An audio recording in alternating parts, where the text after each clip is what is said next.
부활의 주님을 함께 인사한다는 것이 우리에게 참 큰 감격이고 감사인 줄 믿습니다. 어느 것보다 놀라운 이 소식, 그리고 그토록 기다리던 소식, 그리고 늘 항상 우리가 늘 되뇌어야 되고 또 기뻐해야 될 그 소식, 바로 예수님께서 부활하셨다는 그 소식이 우리에게 진정으로 참 기쁨이 되는 은혜가 저 여러분 가운데 있게 되기를 간절히 소망합니다. 사진 하나 보고 제가 말씀을 잠깐 나누고자 합니다. 네, 사진 하나 보여주시겠어요? 이 사진은 작년 6월달에 이제 인터넷 기사로 올라온 사진을 제가 이제 캡처한 사진입니다.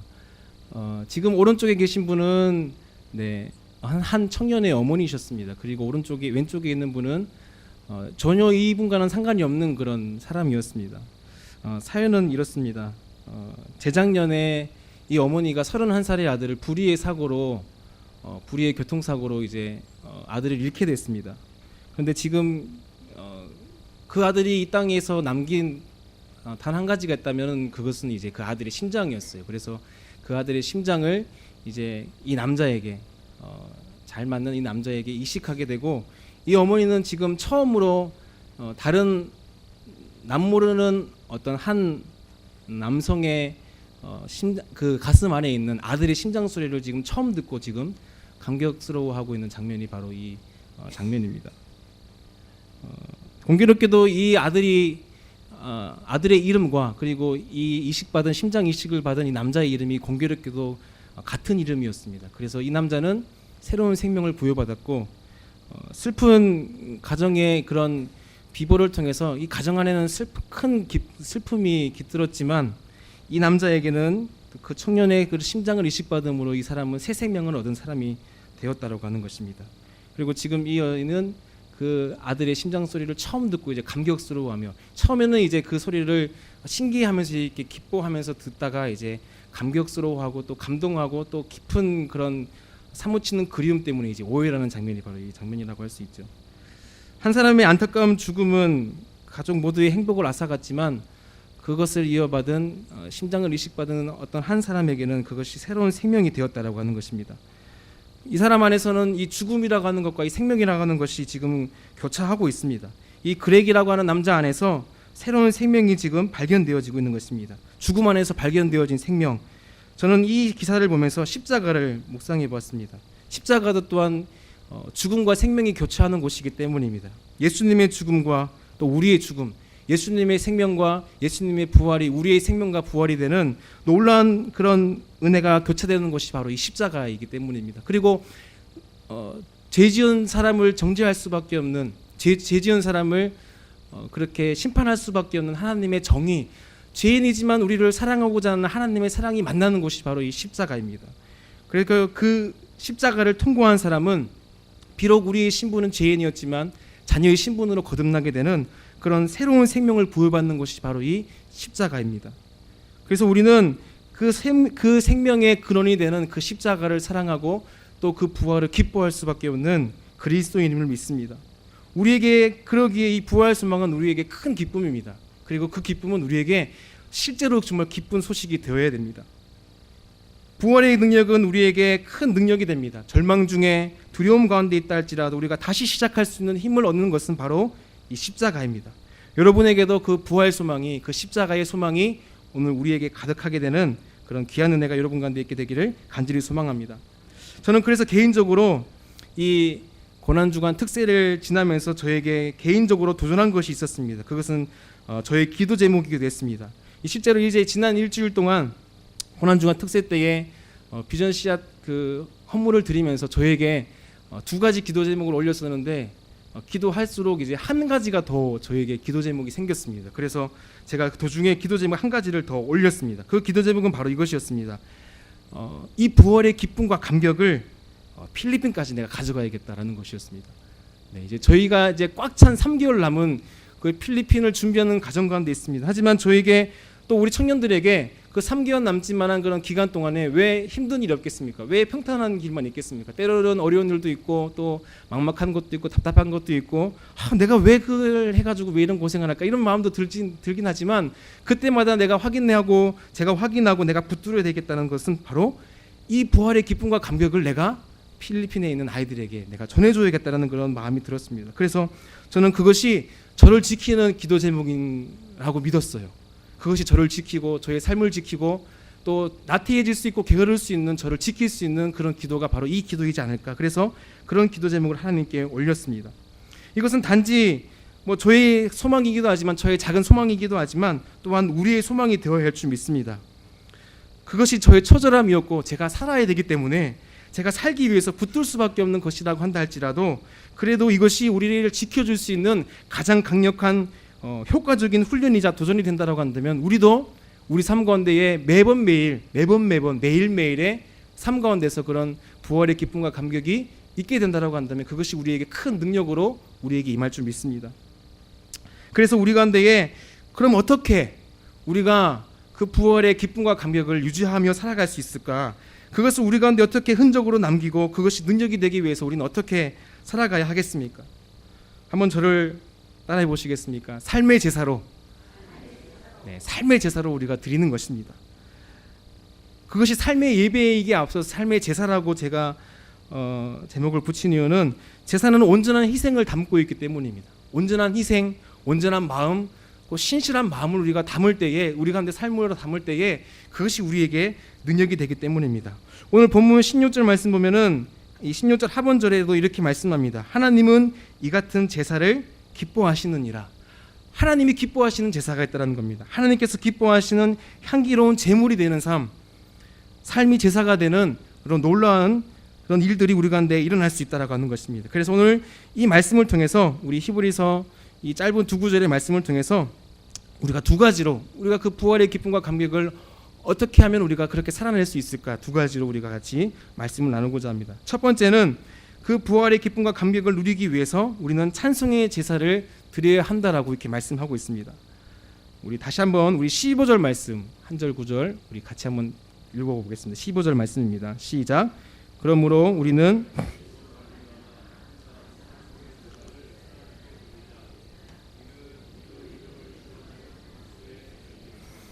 여기서 말하는 것도 이 찬송의 제사를 하나님께 드리자라고 이렇게 말하고 있습니다.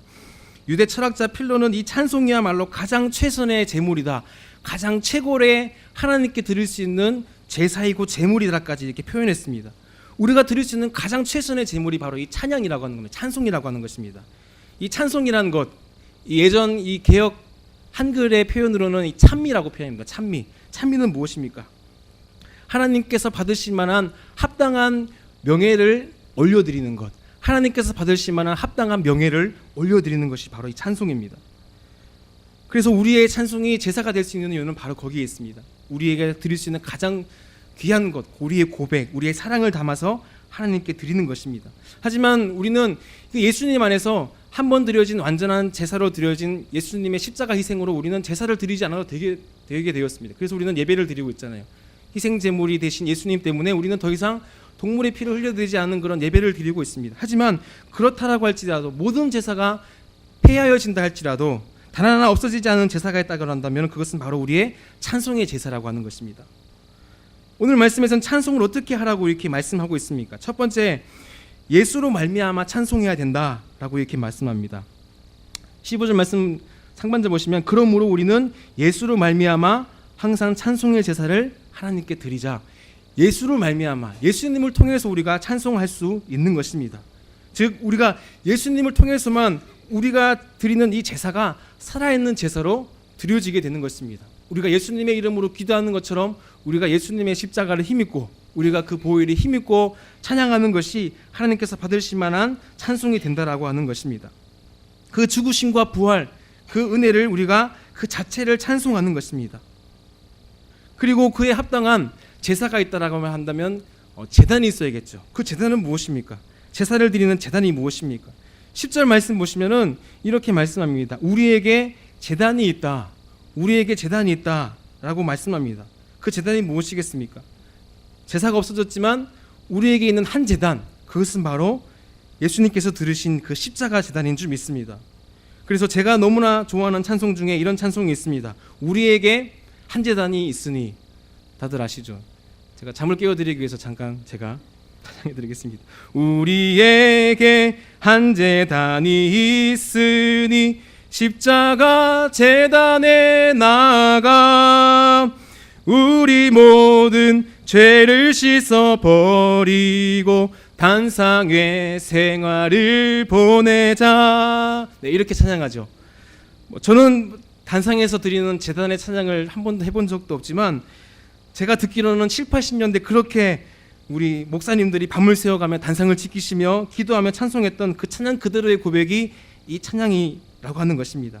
이 찬양은 무엇입니까? 우리에게 제단이 십자가 제단이 있습니다. 거기에서 우리가 드리는 모든 제사, 이 모든 예배를 하나님께서 기쁘게 연락하신다라고 하는 것입니다. 저도 마찬가지로 정말 7, 80년대를 저는 그렇게 경험하지 못했지만 정말 그 교회학교 부흥의 끝자락에서 제가 누렸던 은혜들 그리고 찬양 가운데 만났던 하나님의 그런 감격들 은혜들을 생각하면 그 찬양 가운데 그런 능력이 있고 은혜가 있다는 것을 저는 고백할 수밖에 없는 것입니다. 그 감격과 기쁨이 바로 우리 안에 그 찬송 가운데 있다라고 하는 것입니다. 그렇게 하나님께서는 여전히 오늘도 그렇게 여전히 하나님을 바라보고 찬송하는 그 사람을 통해서 하나님은 역사하실 줄 믿습니다. 여러분, 찬양하는 사람은 기도하는 사람입니다. 찬양이 우리가 드려지는 하나님에 대한 하나님께서 받으시는 향기로운 그런 제물로 기도로 올려지는 우리의 찬양이기에 찬양은 기도로 이어지고 또 기도는 우리의 말씀으로 이어지게 되는 것입니다.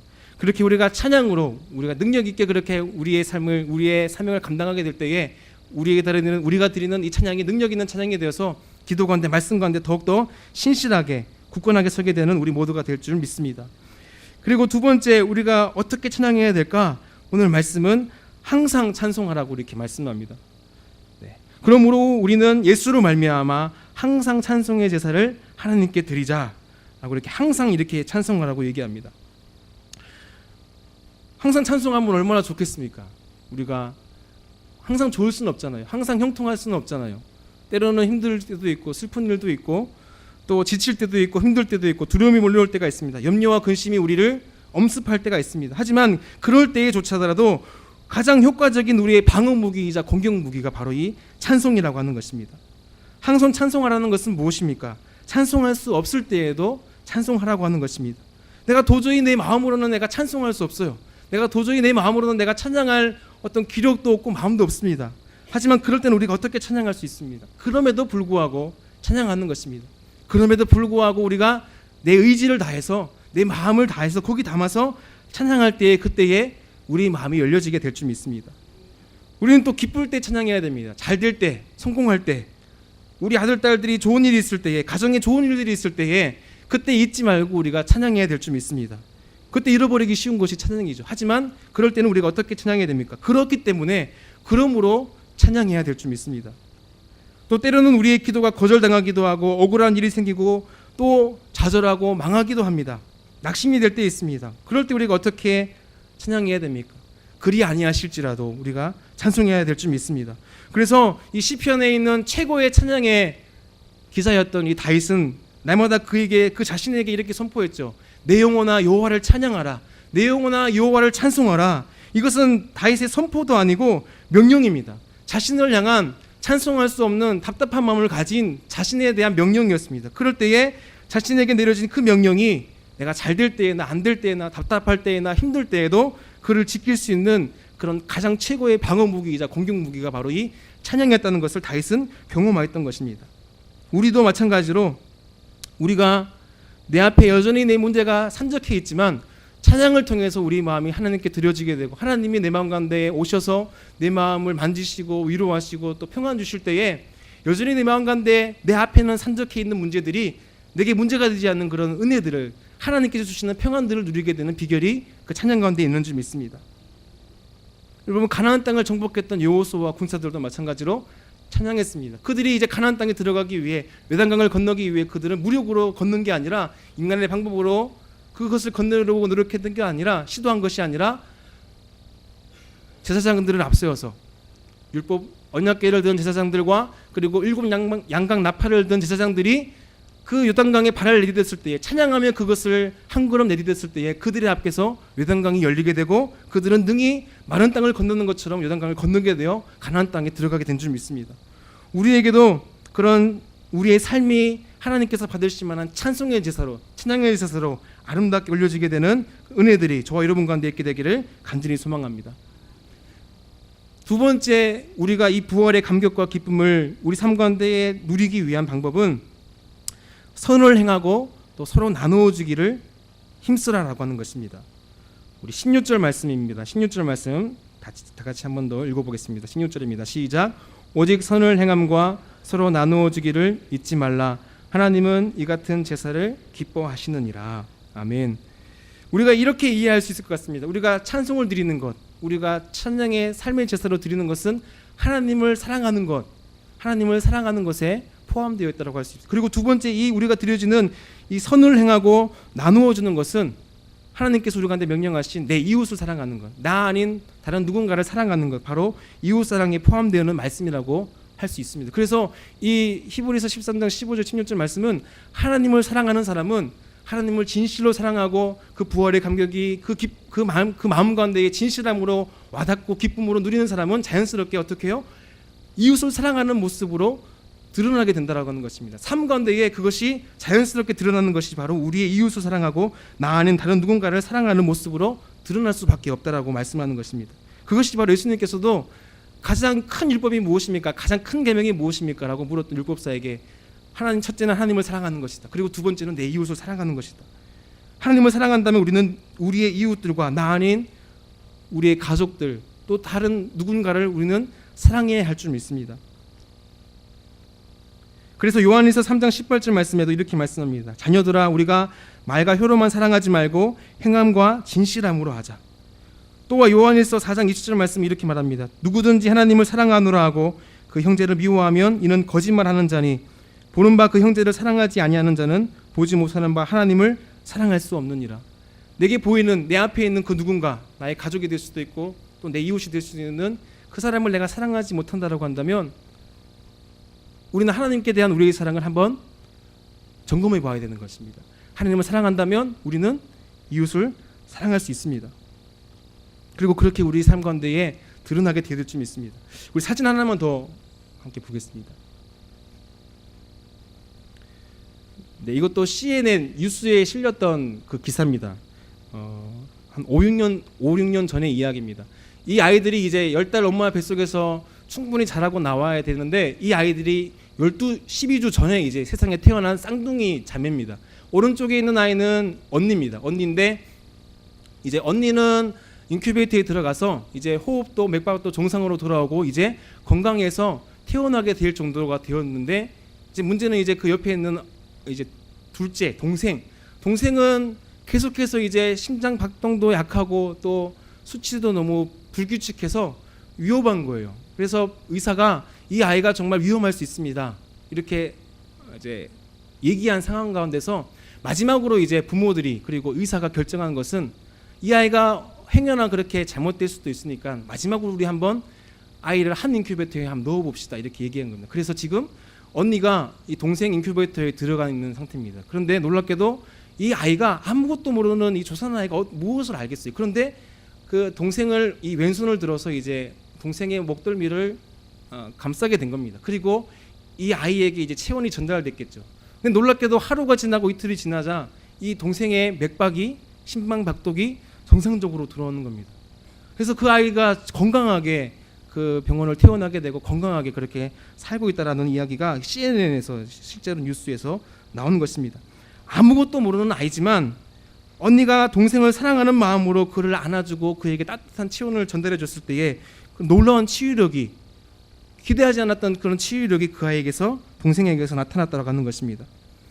여러분, 우리는 너무 없어서 나의 이웃을 나의 가정을 사랑하지 못하는 것이 아닙니다. 내가 가지고 있는 물질이 부족해서 사랑하지 못함이 아니라 보이는 나의 형제, 나의 가족 그리고 나의 이웃을 사랑하지 못하면 어쩌면 우리가 진정으로 우리 하나님을 사랑하지 못하는 그런 우리의 연약한 그런 모습들이 우리 가운데 있는 것일지도 모릅니다. 하나님 보시기에 우리의 사랑이 얼마나 완전하겠습니까? 얼마나 부족해 보이겠습니까? 여전히 우리의 사랑은 미숙합니다. 그것이 심지어 자식을 향한 부모의 사랑이라 할지라도 거기에는 완전할 수는 없습니다. 항상 우리가 미숙합니다. 부족합니다. 그것이 자식을 향한 완전한 사랑이라고 할 수 있는 부모가 자식 간의 사랑이라 할지라도 우리의 부족함이 자식을 향한 사랑 안에서 드러난다고 한다면 그리고 살 중에 살이요 뼈 중에 뼈니라고 그렇게 자신의 분신과도 같은 나의 남편, 나의 아내에게서조차도 같은 부부 사이에서도 우리는 얼마나 우리의 미숙함이 우리 사랑 안에서 드러납니까? 우리 부족함이 드러나는 것을 우리는 종종 경험할 수 있습니다. 하지만 여러분, 우리의 사랑은 그렇게 미숙하지만 하나님의 사랑은 완전한 줄 믿습니다. 하나님의 사랑은 이미 예수 그리스도의 십자가 안에서 완전하여졌습니다. 그리고 그 사랑으로 우리를 불러주십니다. 그 하나님을 우리가 전심으로 사랑하고 그를 경외한다면, 그를 두려운 마음으로 경외함으로 내가 주님을 사랑하고 그렇게 미숙하지만 불완전하지만 우리가 주님을 사랑하게 될 때에 주님 보시기에도 우리의 부족한 사랑이, 주님 보시기에도 미숙한 그 우리의 사랑이 우리가 드리는, 우리가 이웃에게, 나 아닌 가족에게, 나 아닌 누군가에게 드려지는 그 사랑을 하나님께서는 의롭게 기쁘게 보아주실 것이라 믿습니다. 그것이 우리의 사랑하는 남편, 사랑하는 아내, 그리고 사랑하는 자녀들, 그리고 나의 그 누군가, 그 이웃에게 자연스럽게 흘러가게 되는 은혜와 역사의 통로가 우리의 사랑을 통해서 드러나게 될 줄 믿습니다. 여러분, 우리가 사랑할 때에 우리는 비로소 그리스도인이 됩니다. 사랑할 때에 우리는 비로소 사람들에게 그리스도인이라고 칭함을 받게 될 것입니다. 사도행전 11장에도 나오는 안디옥 교회 사람들이 사람들에게 그리스도인이라고 그렇게 칭찬받았습니다. 그것은 다른 게 아닙니다. 그냥 그저 그들과 함께 지내면서 그들에게 사랑을 나누어주고 섬겨주는 것들, 그럴 때에 사람들은 저 사람은 정말 그리스도인이구나, 저 사람은 정말 교회 다니는 사람 말고 예수님 믿는 사람이구나, 저 사람은 정말 진짜야, 예수님 진짜 믿는 사람이야 라고 인정하는 것입니다. 우리의 작은 섬김과 헌신 속에도 그런 하나님의 사랑이 묻어난다면 우리는 무숙하고 부족하지만 연약하지만 그 사랑을 통해서 하나님께서 우리의 이웃에게 역사를 하시고 또한 그렇게 사랑을 드러내실 거라 믿습니다. 바라기는 우리가 그렇게 부활의 기쁨과 감격을 누리고 또 유주하고 그런 삶으로 하나님을 사랑하고 또 이웃을 사랑하는 우리 삶 가운데에 항상 찬송의 제사를 드려지는 우리 삶이 되기를 간절히 소망합니다. 그리고 내가 가진 것이 비록 작은 것이지만 하나님은 그것을 크게 사용하시는 그런 능하신 분임을 믿고 우리가 가진 것, 우리가 오늘 누렸던 것, 그 기쁨과 감격과 그 사랑을 우리 가족에게, 내 가장 가까이 있는 가족에서부터 나의 이웃에게, 또 내가 아는 그 누군가에게 그렇게 우리가 사랑의 통로로 사용되어지게 되는 은혜가 저 여러분들에게 충만하게 있게 되기를 간절히 소망합니다. 같이 기도하겠습니다. 하나님, 주님께서 우리를 사랑하셨던 것처럼 우리도 주님을 사랑하기 원합니다. 하나님을 사랑하되 목숨을 다하여 마음을 다하여 사랑하기 원하며 부족하지만 미숙하지만 연약하지만 우리가 주님 사랑을 닮아 주님 사랑을 품어서 그 사랑이 이 세상 가운데 증거되어지고 전파되어지게 되는 통로로 쓰임받는 저희들 될 수 있도록 인도해 주시옵소서. 하나님, 우리가 늘 주님 찬송하는 자리에 머물러 있기 원합니다. 그럴 때에 하나님, 여전히 우리 가운데 문제가 있지만, 여전히 어려운 가운데 있지만, 여전히 두려움과 실망과 좌절이 우리 가운데 있다 할지라도 그 모든 것들을 능하게 이기게 하시는 주님의 승리를 경험함으로 하나님 더욱 주님을 사랑하고 그렇게 사랑의 증거자가 되어갈 수 있는 우리 모든 신월주일교회 우리 사랑하는 성도님들이 될 수 있도록 하나님 은혜를 베풀어 주시옵소서. 감사드리며 이 모든 말씀 부활하신 예수 그리스도 이름으로 기도드립니다. 아멘.